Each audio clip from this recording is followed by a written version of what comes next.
오르간 주일 예배 가운데 나오신 성도 여러분들을 주님의 이름으로 따뜻하게 환영합니다. 예일교회는 성령의 역사가 폭발적으로 일어나는 교회입니다. 우리 성도 간에 인사 나누겠습니다. 하트를 하면서 저는 작심 4일째입니다. 라고 축복하겠습니다. 저는 작심 4일째입니다. 네. 여러분 작심 3일이 있는데요. 그 3일을 포기하지 마시고 다시 일어나면 작심 4일이 되는 줄로 믿습니다. 여러분 올해 우리가 신년에 새로운 계획들을 준비하고 계획했는데 여러분 포기하지 마시고 끝까지 여러분 모든 일이 주 안에서 성취되기를 주님의 이름으로 축원합니다. 오늘은 짐을 서로 지라라는 제목으로 은혜를 나누겠습니다. 우리는 지난 한 달 동안 청직의 삶에 대해서 성령님의 귀한 음성을 듣고 있습니다. 오늘은 특별히 갈라디아 교회를 향한 사도 바울의 강한 애침을 살펴보도록 하겠습니다. 여러분 갈라디아 교회가 세워진 배경은 무엇일까요? 갈라디아 지역은 소아시아의 중앙 부분에 속한 지역입니다. 높은 곳에 있습니다. 갈라디안이란 말은 귀족을 뜻하는 말입니다. 갈라디아인들은 오랜 옛날부터 이제 빈번한 민족들의 이동과 강대국들의 각수전으로 인해서 많은 혼란을 겪었던 지역이 바로 갈라디아 지역입니다. 사도 바울은 1차 전도 여행 때 갈라디아 교회를 세우게 됩니다. 시리아 안디옥에서 선교 본부를 출발합니다. 그래서 이제 바나바와 함께 비시디아 안디옥에 도착해서 그분들이 잘 알고 있는 구약과 그리고 율법을 상세하게 풀어주면서 예수 그리스도를 믿어야 된다는 복음에 대해서 증거했습니다. 그런데 유대인들이 멀리서부터 쫓아와서 방해하면서 사도 바울의 일행이 그곳에서 전도하지 못하도록 그렇게 해방을 했습니다. 그것에서 쫓겨납니다. 그래서 이고니온으로 갑니다. 그런데 거기에서도 유대인들이 또 와서 핍박을 합니다. 루스드라로 갑니다. 거기에서 또 방해를 합니다. 더베로 갑니다. 그래서 다시 돌아오는 길을 한 번 더 복음을 공교하게 다지고 그리고 장로님들을 세우면서 그곳에 여러 교회를 조직하게 됩니다. 그의 전도 여행 1차를 마무리하면서 갈라디아 지역에 여러 교회가 세워지게 된 것입니다. 여러분 우리는 그래서 갈라디아 교회를 한 곳이라고 생각하는데 아니에요. 그 지역에 여러 교회가 세워졌다는 것입니다. 바울의 행정 곳곳에는 그의 눈물과 땀과 수고가 서려 있지 않은 곳은 단 한 곳도 없습니다. 오늘날도 우리가 이렇게 편안하게 신앙생활 할 수 있는 것, 수많은 선교사님들과 목회자들과 믿음의 동역자들의 눈물과 기도와 헌신으로 이 땅의 교회가 세워지고 세계 열방 가운데 교회들이 서가고 있는 것입니다. 여러분 교회가 영적으로 건강해야 우리가 몸담고 살고 있는 이 나라와 민족 그리고 우리의 일터 모든 것이 보호를 받는 것입니다. 여러분 교회가 영적으로 침체되거나 어려울 때 나라의 전쟁이 일어납니다. 기근이 덮칩니다. 그러기에 우리는 예수를 믿든 안 믿든 우리는 하나님께서 우리를 얼마나 보호해 주시는다는 것을 많은 사람들 잘 알지 못하는데 우리는 피부로 느끼며 살아가야 될 것입니다. 사도 바울이 갈라디아 교회를 세우고 이제 애정어린 마음으로 그들에게 편지를 쓰게 된 이유가 무엇일까요? 사도 바울은 안타깝게도 갈라디아 지역에서 오랜 세월 동안 복음을 전하면서 말씀을 양육해야 되는데 수많은 유대인들의 방해로 그곳에 있지 못했습니다. 그때 폭발적으로 많은 사람들이 예수 그리스도를 영접을 했어요. 그런데 양육을 받지 않기 때문에 수많은 이교도들의 방해 그리고 자신들이 갖고 있던 우상을 섬겼던 잔재들이 남아있어서 그들은 혼합주의의 신앙을 가지고 있었던 것입니다. 그들은 예수 믿기 전에 신봉했던 율법 그리고 그들의 의식을 결합시킨 상태로 혼합의 모습으로 교회 안이 영적인 줄기가 제대로 가지 못했던 것입니다. 특별히 갈라디아 교회에 퍼진 사실은 예수를 믿어도 할례를 받아야 된다는 것이 주된 관심사로 떠오른 것입니다. 여러분, 유대인들에게 가장 중요시하는 것은 할례입니다. 할례가 무엇입니까? 남자아이가 태어나면 8일 될 때에 성기 끝에를 표피를 대서 지금으로 말하면 포경수술을 받는 것이 하나님의 자녀라는 징표입니다. 그러나 신약시대에 와서는 우리는 물로 세례를 받죠. 나의 인생에 내가 예수님을 믿겠습니다. 나는 주님의 제자가 되겠습니다. 라고 고백하면서 그 의식을 행하는 것이 세례입니다. 그래서 사도 바울은 이제 예수님을 믿으면 할례를 받지 않아도 된다고 가르쳤는데 그들은 이렇게 말합니다. 예수를 믿는 건 너무 싱겁지 않아? 우리는 할례를 받아서 몸에 아픔의 흔적이 있어야 하나님의 자녀지. 여러분, 그것을 기꺼이 받는 사람도 있어요. 물론 받아도 구원의 문제는 없어요. 그러나 굳이 받을 필요가 없는 거예요. 근데 어떤 사람은 난 너무 무서워서 내 몸에 칼을 대는 걸 싫어. 이렇게 사람들이 갈등을 하면서 교회 안에 들어오기 어렵다. 그런데 아니야, 반드시 할례를 받아야 구원을 받을 수 있어. 이렇게 교회 안에 잘못된 사설들이 떠돌아다니니까 연약한 성도들은 도대체 어떤 것을 믿어야 될지 알 수가 없었다는 것입니다. 여러분, 이렇게 대혼란할 때 이제 사도 바울은 편지를 써서 너희들이 믿고 따르는 온전한 복음이 무엇인지, 그리고 율법은 좋은 것이고 죄를 드러나는 것인데 율법에다 다른 것을 덧붙여서 구원의 길에서 희석되고 이탈되는 것은 오히려 하나님으로부터 저주를 받게 될 것이다 라고 말씀을 하는 것입니다. 여러분, 이제 유대주의자 선동가들이 뿌려놓은 그 독들을 사도 바울은 말씀의 편지를 통해서 그 독을 다 제거하는 거예요. 여러분, 우리가 신앙의 길을 걸어갈 때 잘못된 것들, 쓴뿌리를 다 뽑아내야 합니다. 하나님은 영이시고 온전하신 분이기 때문에 나의 육신의 생각, 잘못된 편견, 이런 것들을 기도하면서 울면서 우리는 하나님 앞에서 뽑아내는 것들을 과정을 거쳐야 되는 것입니다. 그래야 나의 나쁜 것들은 다 뽑아져 버리고 주님의 거룩함이 남을 때 우리는 성숙한 그리스도인이 될 수 있고 하나님으로부터 온전한 너는 내 백성이야, 내 자녀야 하면서 하나님의 보호를 받을 수가 있게 되는 것입니다.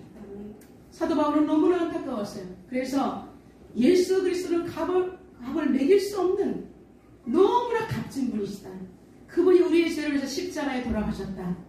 내가 이 값을 매길 수 없는 이 값진 복음을 가지고 너희들이 어찌하여 구원을 받지 못하느냐라고 안타깝게 생각하면서 오직 예수 그리스도를 믿고 그분의 죽으심과 부활을 통해서 순전한 신앙을 되찾기를 간절히 원하는 마음으로 이 편지를 보냈던 것입니다. 여러분, 교회의 수장인 목회자를 공격하면 그 교회를 쓰러지게 되는 것은 사단의 최고의 전략입니다. 여러분, 교회에서 목회자와 여러 가지 갈등의 요소들이 있으니까 하나님과 반드시 기도하셔야 합니다. 본인에게 유익이 없습니다. 하나님은 선악간의 옳고 그름을 판결해 주시는 분이기 때문에 내 생각으로 목회자와 성도를 함부로 우리가 평가절하는 일은 없어야 할 것입니다. 여러분의 입으로 목회자와 성도들을 정말 입으로 평가할 때 하나님이 다 들으시고 그 사람에게는 유익이 없는 줄로 믿습니다. 오히려 간절히 기도하고 교회 공동체를 위해서 기도할 때 하나님께서 그 사람의 그 기도를 들으시고 오히려 축복으로 안겨주시는 줄로 믿습니다. 이와 같이 악한 자들은 사도 바울이 복음을 전하는 것을 보고 이제 사도 바울을 무차별적으로 공격을 하는데 어떤 것을 공격하냐면 사도 바울은 예수님의 12명의 제자 속에 없었어. 저 사람은 가짜야라고 사도 바울의 그런 가르치는 사역에 대해서 흠집을 내는 것입니다. 사도 바울은 혼란 속에 빠진 갈라디아 성도들을 온전한 신앙으로 세워야 하는데 큰 난간이 정말 부딪히게 된 것입니다. 그럴 때 그는 붓을 들어서 이건 이렇고 저건 저렇고 명쾌하게 풀어주고 있는데요. 1장과 2장에서는 나는 오직 하나님의 거룩한 계시를 통해서 나는 하나님으로부터 위임받은 사도이기 때문에 나는 정말 진짜 사도라고 주장하고 있습니다. 1장과 2장에서는 사도성에 대해서 이야기하고요. 그러니까 믿고 따라와도 부족함이 없다라고 말하고 있는 자신감 있게 이야기하는 것입니다. 그리고 3장과 4장에서는 복음적인 신앙에서 떠난 갈라디아 교인들을 안타까운 마음으로 책망합니다. 복음에 다른 것을 덧붙이면 여전히 죄의 소로 남아있고 구원받지 못하게 된다고 강력하게 피력하고 있습니다. 여러분, 때때로 목회자는 부드러울 수만은 없습니다. 여러분, 심판과 저주를 이야기해야 합니다. 천국과 지옥을 이야기해야 합니다. 그런데 여러분, 물에 빠져서 죽어가는데 어떻게 괜찮으세요? 라고 할 수 없잖아요. 빨리 이 구원 던져줄 테니까 빨리 타고 일어나세요. 이렇게 외쳐야지. 여러분, 목회자는 가감없이 하나님의 말씀을 선포하는 자입니다. 만약에 여러분의 영혼을 지옥에 떨어뜨리고 가만히 내버려 둔다면 저는 하나님 앞에서 제가 그 책망을 피할 수가 없기 때문에 예일공동체 여러분들은 정말 하나님의 진리의 말씀을 붙들고, 그리고 목회자가 때로는 말씀에 정말 날카로운 칼날로 여러분들에게 말씀을 드릴 때 여러분들은 가감없이 나의 온한 부분들은 도려내시기를 주님의 이름으로 축원합니다. 아멘. 그리고 5장에서는 복음을 지키기 위해서 오직 십자가의 능력과 성령의 도우심만이 필요하다고 강력하게 외치고 있습니다. 여러분, 우리가 복음을 지키기 위해서는 오직 예수 그리스도의 십자가의 능력을 덧입어야 하는 것입니다. 그리고 성령이 우리를 덮을 수 있는 날마다 성령의 도우심을 우리는 간절히 요청해야 하는 기도를 해야 한다는 것입니다. 그리고 이제 오늘 본문 6장에서는 교회는 공동체입니다. 사랑으로 서로 돕고 하나가 되어서 진리의 공동체의 이 교회를 잘 사수해야 될 것을 권면하고 있습니다. 사랑하는 성도 여러분, 교회는 그리스도의 몸입니다. 그리고 교회의 머리는 예수 그리스도가 수장되십니다. 그래서 우리는 그 교회를 지켜나가기 위해서는 어떻게 해야 할까요? 첫째로 온유함으로 바로잡으라고 권면하고 있습니다. 공동체 가운데는 크고 작은 일들이 벌어질 수 있습니다. 공동체 안에는 여러 사람이 있습니다. 이런저런 실수와 어려움이 생길 수가 있습니다. 이럴 때 고의적인 실수가 아닌 그러한 오류가 발생했을 때는 그를 바로 잡아 주어야 한다라고 이야기합니다. 여러분, 책망과 비난이 먼저 가서는 안 된다는 것입니다. 먼저 저 사람이 왜 저런 실수를 했을까? 여러분, 매의 눈으로 바라보는 것이 아니라 왜 그렇지? 라고 여러분 먼저 따뜻한 마음으로 눈을 바라보아야 하는 것입니다. 여러분, 비난의 눈, 그리고 남의 흠집을 파내는 여러분 눈이 독수리 눈 같다면 여러분의 눈에 있는 독을 빼내시기를 주님의 이름으로 축원합니다. 남의 장점보다는 단점이 눈에 잘 보이는 분이 있어요. 그분의 인생은요 결코 편안하지 않아요. 자기 자신도 들볶기 때문입니다. 여러분, 여기서 바로 잡아라는 뜻은 골절된 뼈를 바로잡는 일을 가리키는 데 쓰이는 의술 용어입니다. 뼈가 부러졌을 때 여러분 통증이 이루 말할 수 없죠. 그럴 때 어떻게 돼요? 그 뼈가 부러져서 뼈가 그 기능을 못하기 때문에 거기다 다른 강목이나 부목을 대어야 합니다. 이때여서 잡아내어서 다른 것이 지탱이 될 때 걸을 수가 있습니다. 그리고 여러분, 다른 사람의 잘못이 있는데도 불구하고 못 보지 않는 사람이 있습니다. 회피하는 것은 더욱더 비겁한 것입니다. 기도하며 도와주어야죠. 그래서 권면하는 것도 사랑으로 권면할 때 그것이 하나님의 은혜라는 것입니다. 다만 잘못을 바로잡아주고 애를 쓰는 사람이 진정한 그리스도인이라는 것입니다. 그런데 바로잡는 일도 기준점이 있습니다. 모든 일에 신중하며 성령의 인도를 받는 성숙한 신앙인의 모습으로 그 일을 감당하라는 것입니다. 특별히 그 바로잡음이 온유하게 이루어져야 한다는 사실입니다. 여러분, 저와 여러분은 온유한 사람이 되기를 주님의 이름으로 부탁을 드립니다. 왜냐하면 누구든지 실수할 수 있다는 거예요. 상대방을 실수하고 나는 실수하지 않는다? 이것은 오만입니다. 만일 타인의 잘못을 보고 그를 비난하며 자신은 의롭다고 생각하는 사람이 있다면 그 사람은 스스로 속이는 사람이라고 분명히 3절을 통하여 말씀하고 있습니다. 스스로 속이지 말라 이렇게 말하는 이유는 무엇일까요? 교만한 사람이 스스로 자신을 속이는 것입니다. 자신은 완벽하다고 생각하는 것은 바로 교만입니다. 여러분, 하나님 외에 완벽한 사람은 이 땅에 아무도 없는 줄로 믿습니다. 그러므로 형제를 가혹하게 다루지 말고 오히려 그를 의의 길로 인도하는데 협력하며, 형제가 그런 실수를 했을 때 나도 저런 실수를 할 수 있겠구나라고 우리는 오히려 실수하지 않는 타산 지석의 그런 계기로 삼으려는 것입니다. 왜냐하면 자신은 시험에 빠질 수 있기 때문이다라고 사도 바울은 분명히 말합니다. 그리고 이것은 두려운 일이라고 강조합니다. 여러분, 인간은 한 치 앞을 할 수 없기 때문에 이 찬소리를 할 수가 없는 것입니다. 사도 바울은 두 번째 공동체를 사수하기 위해서는 짐을 서로 지라라고 권면하고 있습니다. 우리 이제 다 같이 선포하겠습니다.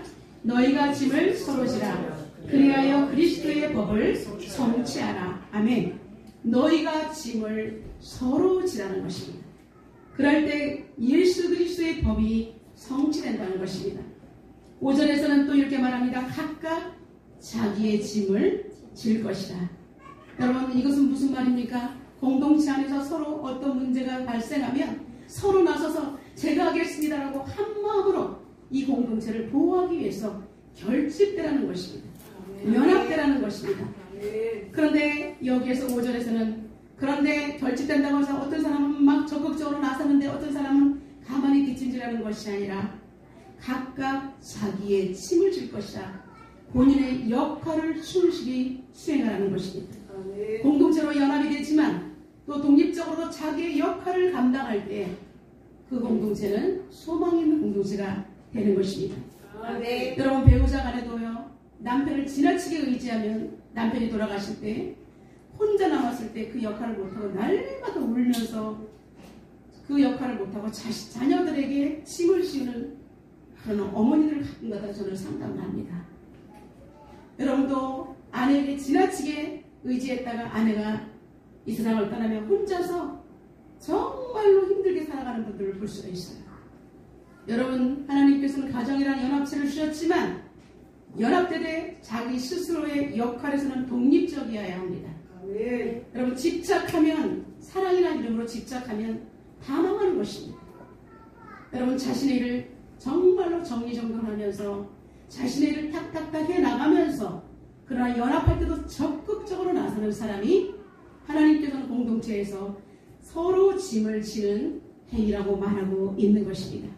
이렇게 할 때 그리스도의 법을 성취한다라고 말하고 있습니다. 여러분, 서로를 위해서 내일처럼 간절히 기도하며 서로를 격려하는 힘이 짐을 서로 나눠 가지는 것입니다. 공동체가 아파하면, 여러분, 한 지체가 아파하면 그것이 아픈 것입니다. 여러분, 내가 정말 이 지체를 위해서 아파할 때에 그 아파하는 사람들의 마음이 여럿이 나타나서 그 한 사람의 그 아픔을 위해서 기도하며 그분의 인생의 무게를 내가 혼자가 아니야 라는 그런 편안함을 얻을 수 있도록 우리가 각자 나서 주어야 하는 것입니다. 많은 사람들이 있지만 나는 군중 속의 고독이야. 나는 이 집이 너무 무거워. 나는 감당할 수 없어. 이것은 압박감이 몰려오는 것입니다. 그래서 짐을 서로 지라는 것은 한 지체가 그 압박감을 느끼지 혼자 온통 뒤집어 써서 감당할 수 없다고 호소하지 않도록 우리가 나서서 도와주며 기도하며 부둥켜 안고 우리는 할 수 있다. 예수 그리스도 안에서 할 수 있다는 것을 소망을 심어주어야 하는 것입니다. 요한복음 13장 34절에 새 계명을 너희에게 주노니 사랑하라. 내가 너희를 사랑한 것 같이 너희도 사랑하라. 아멘. 여러분, 새 계명을 우리의 예수 안에서 우리는 예수 그리스도를 말미암아 구원을 받았다면 우리는 새로운 말씀을 성취해야 하는 것입니다. 아멘. 하나님이 내가 죽기까지 너희를 사랑했기 때문에 너희도 다른 사람을 사랑하라는 것입니다. 아멘. 복음을 흘려보내주는 것 사랑입니다. 그리고 그 지체가 필요한 것이 무엇인지 필요를 느끼는 것, 눈높이를 낮춰주는 것. 여러분, 예수님께서 제자의 발을 시킨 건 뭐예요? 눈높이를 낮추면서 그의 관심을 살펴보는 것입니다. 이것이 바로 그리스도의 법을 성취하는 것입니다. 사람들은 때때로 자신이 감당하기 어려운 여러 가지 환난과 괴로움에 직면하게 됩니다. 이러한 위급할 때에 마음을 털어놓고 함께 문제를 해결해 나갈 수 있는 동역자가 필요합니다. 여러분, 옆에 있는 분에게 물어보십시오. 정말 당신 힘들 때 털어놓을 사람이 있습니까? 한번 물어보실까요? 털어놓을 사람이 있습니까? 여러분, 아무도 없다라면 안타까운 일입니다. 오늘 이후로 예일 공동체는 우리는 회개해야 될 것입니다. 이렇게 많은 사람이 있는데 힘든 사람이 털어놓을 구석이 없다면 이거는 안 되는 것입니다. 그리고 여러분, 아직까지 내가 오픈하지 않았다면 이제는 기도하면서 이렇게 예수님의 이름으로 성령 공동체인 예일교회 성도들에게 정말 기도하고 입이 무겁고 하나님 앞에 내 문제를 간절히 기도줄 그분을 믿으면 여러분 털어놓으시고 함께 마음을 다해서 같은 모든 길들을 헤쳐나가시기를 주님의 이름으로 축원합니다. 오늘날 많은 성도들이 개인주의에 빠져서 공동체 신앙을 잃어버리고 있는 건 너무나 안타깝습니다. 교회 예배를 드립니다. 그러나 공동체 생활을 하지 않습니다. 본인은 깨름직하니까 예배만 드리고 떠나가는 거예요. 여러분, 그러나 그것은 하나님께서 연합으로 사역을 하셨기 때문에 결코 하는 뜻에 맞지 않는 것입니다. 자기의 십자가를 지거나 예수님의 흔적을 지니는 일에 우리는 얼마나 무관심합니까? 예수님이 십자가를 지었어요. 손바닥에 못자국이 남아있습니다. 옆구리에 창자국이 남아있습니다. 머리에 가시가 셨던 흔적이 남아있습니다. 여러분, 예수님은 우리에서 이런 흔적이 있는데 우리는 예수님 앞에 도움을 받고 우리가 생명을 건졌음에도 불구하고 예수님을 위해서 우리는 흔적 남긴 일들을 전혀 하지 않다는 안타까움이 있다는 것입니다. 예수의 흔적을 지니는 기본적인 방법은 무엇입니까? 우리는 오늘 본문을 통해서 교회의 공동체 안에서 우리는 주님이 말씀하신 것들을 지켜 나가는 것이 바로 예수님의 흔적을 닮아가는 것인 줄로 믿습니다. 여러분, 주일날 우리 오늘 말씀을 듣고 있습니다. 이 교회가 예수님의 피로 세우신 교회라는 것을 믿습니까? 예수 그리스도의 보혈의 공동체라는 것을 믿습니까? 예. 그리고 예수님의 거룩한 이름으로 모여서 그리스도의 증인으로 살아가는 진정한 멤버십이 여러분들에게는 있습니까? 여러분에게 이미 이런 멤버십이 구축되어 있다면 여러분에게는 하나님의 나라가 이미 임한 것입니다. 더 이상 이 세상에서 부러울 것이 없는 하나님의 축복된 사람인 줄로 믿습니다. 여러분, 서로라는 단어가 핵심입니다. 서로 짐을 지려 하고요. 솔선수범하며 기꺼이 나를 드리는 헌신, 이 아름다운 사람의 뒷모습을 통해서 두 번째 사람이 줄을 쓰고 세 번째 사람이 줄을 쓸 때에 바로 정직의 정신으로 우리는 서로 짐을 지기 위해서 아름답게 헌신하는 모습이 계속해서 바이러스처럼 번져갈 때 그 교회는 하나님이 운행하시는 살아 움직이는 교회가 될 줄로 믿습니다. 서로와 각각이라는 이 단어를 여러분의 인생 가운데 정확하게 심어 놓으시기를 주님의 이름으로 축원합니다. 각각 자신을 살피라는 것입니다. 나에게 맡겨진 고유한 분깃을 감당하기 위해서 자기 성찰이 있어야 되는 것입니다. 자기 성찰이라는 것은 재련소에서 순금을 정렬하는 것처럼 참과 거짓을 가려내는 이 행위를 말하는 것입니다. 그리고 자기의 짐이라는 것은 자기의 일을 살피고 그리고 성도라는 이름을 가지고 나는 정말 깨어있어서 나의 역할과 직무를 성실히 그리고 끝까지 하겠다는 의지의 결단인 것입니다. 여러분, 이러한 사람은 믿음의 기초가 탄탄한 사람입니다.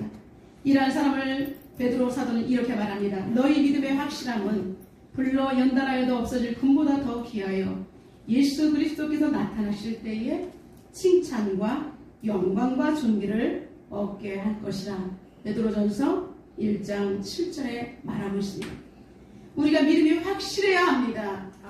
물로 연단해도 없어질 금보다 더 귀하여야 됩니다. 여러분, 너희가 믿음이 있는가 너희 자신을 시험하고 확증하라. 그러지 않냐면 버리운 자라라고 말하고 있습니다. 톨스토이는 부유한 귀족 출신의 작가입니다. 그는 크게 성공하여 부러울 것이 없는 생활을 했습니다. 그러나 그에게는 참 만족이 없었습니다. 마음 깊은 곳에서 죄에 대한 공포로 불안한 나날을 보내고 있었습니다. 그러던 어느 날 그는 한적한 시골길을 산책하면서 작품을 구상하고 있었습니다. 너무나 평화로워 보이는 그곳에 한 시골 농부를 보았습니다. 그는 정말 얼굴이 쭈글쭈글하고 정말 땀 범벅이 되어 있는 그 얼굴에, 그런데 너무나 평강한 얼굴을, 평온한 모습을 보았습니다. 톨스토이는 그 농부에게 다가가서 말을 붙입니다. 여보시오. 예, 왜 그러세요? 당신의 얼굴을 보니까 너무나 평화로워 보이는데 그 비결을 저에게 말씀해 주실 수 있습니까? 그저 농부가 빙그레 웃습니다. 별 비결은 없습니다. 그런데 한 가지가 분명합니다. 저는 하나님을 의지하고 살지요. 그래서 제 마음은 항상 기쁘답니다. 그러자 톨스토이는 다시 질문합니다. 그렇다면 당신은 마음에 아무런 근심과 염려라는 짐이 없단 말이요? 그러자 농부가 대답합니다. 왜 짐이 없겠습니까? 날마다 짐이 무거울 수도 있죠. 그러나 그 짐은요, 제 혼자 지지 않습니다. 날마다 저의 짐을 져주시는 분이 바로 예수님이 계시기 때문에 저는 제 인생의 짐이 무겁지 않습니다. 라고 대답을 하는 거예요. 그날 이후 이 농부의 말이 톨스토이는 가슴을 나는 많은 것을 갖췄고 나는 너무나 부유하고 더군다나 귀족이야. 저 사람은 평민이 얼마나 힘들게 살아갈까. 그런데도 저 사람에게 가지고 있는 평강을 나는 대신할 수가 없구나. 가져올 수가 없구나. 그런 그때부터 하나님을 간절히 찾기 시작했어요. 하나님을 어떻게 만나야 할까? 어떻게 하나님 안에 있는 평강이 나한테도 들어올 수 있을까? 그는 고민하며 기도했을 때 그는 간절히 눈물로 기도하는 시간이 계속되었을 때 어느 날 하나님을 인격적으로 만나게 되는 놀라운 경험을 하게 됩니다. 그는 그 속에서 과거에 알 수도 없는 그 불안과 공포, 이 무거운 짐들이 한순간에 벗어지는 놀라운 체험을 하게 되는 것입니다. 시편 68편 19절에 날마다 우리 짐을 지시는 주 곧 우리의 구원이신 하나님을 찬송할지어다 라고 다윗은 고백합니다. 그런 도망자의 인생입니다. 언제 그 목숨이 날아갈지도 모르는 그는 날마다 우리 집을 지시는 예수 그리스도를 말미암아 그 하나님을 구원의 하나님을 찬양하겠다라고 고백하고 있습니다. 우리 옆 사람을 축복하겠습니다. 간절한 기도로 짐을 나눠지겠습니다. 라고 축복하겠습니다. 간절한 기도로 짐을 나눠지겠습니다. 네. 여러분 서로가 서로에게 짐을 지겠다는 아름다운 마음은 공동체를 튼튼하게 세우는 원동력이 될 것이며 여러분의 기도의 문이 활짝 열리게 될 것입니다. 아멘. 세 번째, 이제 목회자와 아름다운 동역을 이룰 것을 권면합니다. 6절 다 같이 선포합니다. 가르침을 받는 자는 말씀을 가르치는 자와 모든 좋은 것을 함께하라. 아멘. 목회자와 성도의 역할을 말합니다. 공동체를 이끌어가는 하나님의 말씀을 선포하는 목회자와 성도 간의 관계가 화목해야 될 것을 이야기합니다. 여러분 교회 안에서 목회자는 말씀을 선포하고 양무리를 양육할 권리와 책임이 있습니다. 양들은 목자의 음성을 듣고 순종하며 나아가는 성도의 도리가 있습니다. 그러므로 목회자가 양을 먹이기 위해서 애를 쓸 때 밥상을 차려놓으면 얘들아 밥 먹자 그러면 버티지 말고 아서 밥을 가장 먼저 먹는 그 자녀가 너무 이쁜 것처럼 여러분 하나님의 말씀을 잘 양육받고 여러분의 영의 살이 정말 토실토실하게 씻어서 험한 세상 살아갈 때에 여러분 조금도 어려움이 없기를 축원합니다. 네. 양들이 거하는 보리밭은요 너무나 무서운 세상입니다. 이리와 늑대, 양을 잡아먹으려는 악한 사단과 이단과 기타 세상적인 악의 모습, 중독이 여러분을 삼키려고 으르렁거리고 있습니다. 그러므로 여러분 교회 공동체의 멤버십을 가지시고 하나님 중심으로 목회자와 함께 한 방향으로 나아가시기를 축원합니다. 같은 비전을 가지고 기도할 때 하나님께서는 이 예일교회 공동체에 큰 하나님의 축복이 임할 것입니다.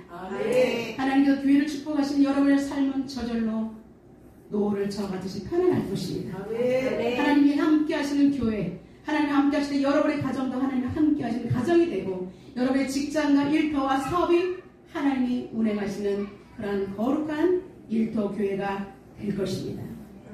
그래서 사도 바울은 특별히 모든 좋은 것을 함께 하라고 권면하고 있습니다. 여러분 목회자와의 마음의 거리가 얼마나 되십니까? 목회자를 너무나 멀리 곳에 두지 마시고 여러분들 어려울 때 오셔서 상담하시고 같이 기도하며 목회자와 함께 울고 웃을 때 여러분의 인생은 편안하게 펼쳐지게 될 것입니다. 그래서 주의 종을 선대하시고 질서대로 최선을 다해 섬기며 서로를 동역자로 귀하게 여길 때 하나님께서는 감이 없는 풍성함으로 채워주실 것입니다. 아멘. 사도 바울은 하나님의 가르침을 받는 성도의 중요한 마음의 태도를 계속해서 누누이 강조합니다. 그것은 바로 스스로 속이지 말라는 것입니다. 하나님을 만홀히 여김을 받지 아니하신다. 여러분, 자신을 속일 뿐 아니라 하나님을 속이지 말라라고 말하고 있습니다. 저와 여러분은 하나님을 조금도 만홀히 여기서는 안 됩니다. 여러분, 하나님을 경외하셔야 합니다. 아멘. 여기서 만홀히 여김을 받지 않는다는 것은 하나님을 조롱을 받지 않는 전지전능하신 분이라는 뜻입니다. 인간의 모든 행위를 아시며 그 행위대로 심판하시는 그 하나님을 여러분 함부로 나는 하나님 믿는다 그러면서 여러분의 태도가 경월하게 만홀히 여기지 않기를 간절히 부탁합니다. 아멘. 하나님은 살아계십니다.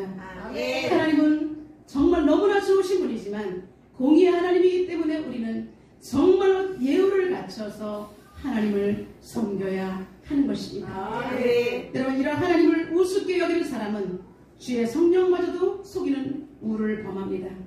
초대교회에서 아나니와 삽비라가 하나님을 믿는다.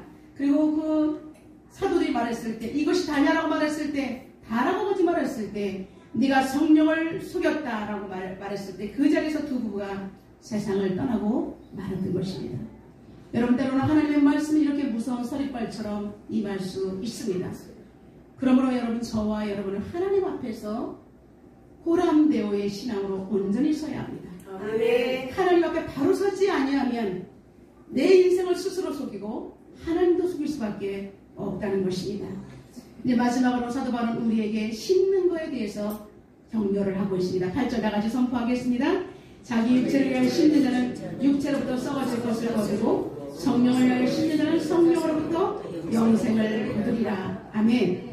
여러분, 하나님 앞에는 모든 영적인 법칙이 있습니다. 무엇을 심느냐가 중요합니다. 심는 대로 거두는 법칙. 여러분들이 악을 심으면 악의 열매를 얻게 될 것이고요. 선한 성령의 열매를 심으면 성령의 열매가 맺혀지게 될 것입니다. 아멘. 여러분, 악한 것들을 심는 것은 뭐예요? 죽음으로 여러분에게 돌아오게 될 것이기 때문에 여러분, 지금 죄업으로 죽었던 우리들에게 성령의 열매가 우리에게, 성령을 우리에게 주님께서 복음을 심으셨다면 이것을 그냥 종자까지 다 없애버리지 마시고 여러분, 성령의 열매를 잘 간직하셔서 여러분의 토양에 심으시고 여러분이 속한 모든 곳에 주님의 열매들을 많이 심으시기를 바랍니다. 아멘. 그 열매들은 무엇입니까? 기도도 열매입니다. 봉사도 열매입니다. 사랑으로 건면하는 것도 열매입니다. 함께 울고 웃는 것도 주님의 열매를, 그 주님의 그 씨앗들을 심는 것입니다. 아멘. 여러분, 생명을 얻게 하는 일은 쉽지 않습니다. 때로는 우리의 지력이 다 빠져나갑니다. 성도를 위해서 눈물로 기도하지만 성도들이 제대로 서지 못할 때 목회자는 가슴이 무너지는 것입니다. 여러분, 목회자의 그 눈물을 아십니까? 그 하나님 앞에서 얼마나 많이 울지 알 수 없습니다. 하나님, 이 일을 어떻게 감당하면 좋겠습니까? 저 성도를 위해서 눈물로 기도하고 이분을 위해서 기도하는데 그분들은 전혀 알지 못합니다. 하나님, 제가 계속 이 일을 계속해야 할 것입니까? 메아리처럼 돌아오는데 하나님 허탈합니다. 주님 도와주시옵소서. 이렇게 기도하지만 하나님께서는 그럼에도 불구하고 다시 하라고 말씀하십니다. 여러분, 저는 그럴 때마다 다니엘 12장 3절의 말씀을 붙잡고 다시 일어납니다. 많은 사람을 올바른 대로 돌아오게 하는 자는 하늘의 별과 같이 빛나리라.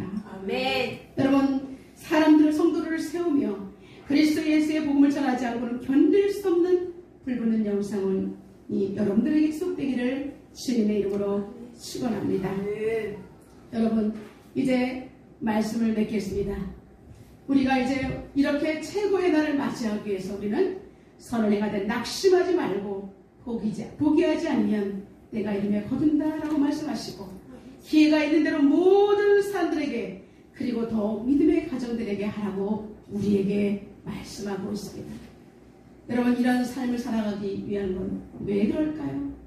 청지기는 반드시 결산의 때가 있기 때문입니다. 아멘. 여러분, 저와 여러분 이제 우리의 삶을 돌아보시고 예수 안에서 재발견되는 시간 되시기를 주님의 이름으로 축원합니다. 아멘. 그래서 정말 하나님 앞에 엎드려서 이 영혼을 위해서 눈물로 고통하는 저와 여러분 되시기를 축원합니다. 아멘. 그리고 주님이 우리의 짐을 대신 져주시고 생명의 길을 여신 것처럼 공동체를 유익하게 하기 위해서 먼저 앞장서는 여러분들이 되시기를 주님의 이름으로 축원합니다. 아멘. 그리고 하나님의 꿈이 우리의 소원이 되고 비전으로 펼쳐져서 복음의 공동체, 생명의 공동체, 사명의 공동체로 온전히 헌신하는 예일 공동체가 되시기를 주님의 이름으로 축원합니다. 아멘. 오늘 주신 말씀 붙들고 통성으로 하나님 앞에 기도하며 나가도록 하겠습니다. 하나님께서 오늘 우리들에게 귀한 말씀을 주셨습니다. 우리는 오늘 서로 짐을 지라는 하나님 갈라디아 교회 성도들에게 쩌렁쩌렁 외치는 사도 바울의 외침이 우리의 가슴을 후벼파시기를 바랍니다. 하나님, 나는 그렇지 못했습니다. 넘어지고 자빠지고 중간에 포기했었습니다. 그러나 다시 오늘 말씀 붙들고 일어나라 하시는 주님의 음성을 듣기를 원합니다. 그리고 공동체 가운데 내 발을 빼는 것이 아니라 서로 짐을 지기 위해서 더욱더 하나님 앞에 엎드린 우리가 되게 달라고 할 시간 통성으로 기도하며 나가도록 하겠습니다. 전능하신 하나님 아버지, 저희들을 사랑하신 하나님 감사합니다. 이 시간에 하나님 아버지, 우리의 신앙의 모습을 다시 한번 점검합니다. 하나님 목숨 걸고 복음을 전하는 갈라디아 교회, 그러나 하나님 제대로 양육하지 못해서 떠나는 교회에 여러가지 사설이 들어올 때 사도 바울의 가슴은 무너졌습니다. 그래서 그는 말씀을 권면하고 있습니다. 그래서 하나님 사람들은 이런저런 사설로 우리를 넘어지게 만들고 우리를 낙심하게 만드는 일들이 힘만하게 발생할 수 있습니다. 그러나 예수 그리스도의 온전한 복음을 가진 목회자는 당당하게 말씀을 선포하며 성도를 가르치며 그리고 공동체를 세우는 귀중한 역할이 있습니다. 하나님, 사람을 두려면 온도에 걸리게 되지만 여호와를 의지하는 자는 안전하게 거리고 말씀하시는 생명의 말씀을 오늘로 붙듭니다. 하나님 아버지, 우리에게 교회를 주셨습니다. 다른 속하고 뭘 선포하기를 원하십니다. 다른 것은 물속으로는 구원을 받을 수 없습니다. 하나님, 혼합지 적당주의는 영혼을 오히려 파괴하게 만듭니다. 사랑하는 우리가 비록 이방인이었고 예수 그리스도의 복음을 받아들인 연수가 적었을지라도 이젠 예수님의 십자가의 피로를 결코 아버지 잊어버리지 않게 도와주시옵소서. 하나님, 비쁘리 없으면 사심이 없음을 고백합니다. 하나님 아버지, 성령의 강력한 역사가 일어나게 하시고 내 가슴에 아버지가 어두운 문제가 해결되게 도와주시옵소서. 성령의 빛으로 역사하여 주시옵소서. 서로의 짐을 지며 각각 자기의 삶을 감당하며 목회자와 함께 가르친 자 모든 것을 좋게 하라. 주 하나님, 우리가 한국의 공동체가 될 수 있도록 주님 도와주시옵소서. 전능하신 하나님, 귀한 하나님의 말씀을 내 말로 듣습니다. 하나님 아버지, 오늘 첫 번째, 두 번째, 세 번째 말씀 중에서 내 부분이 내가 영적으로 걸리는 것이 있다면 그 부분을 주님 앞에 회개함으로 아버지 하나님 앞에 나아갈 수 있도록 도와주시옵소서. 하나님 아버지, 핏부림이 없이는 사하심이 없습니다. 예수 그리스도의 보혈의 능력으로 나의 완악함과 교만함과 그리고 하나님 아버지 육체적인 것을 심었던 모든 것을 청산하고 하나님 앞에 성령의 강력한 역사가 일어나도록 엎드리고 또 엎드릴 수 있도록 주님 도와주시옵소서. 그래서 아버지 예수 그리스도의 온전한 복음 앞에 그 주님의 이름으로 세워진 공동체 앞에 서로를 위하여 위로하며 헌신하며 아름다운 하나님의 나라를 세워가는 예일교회가 되게 하여 주옵소서. 예수님의 이름으로 기도드려나이다. 하나님 앞에 찬양하며 고백드리겠습니다.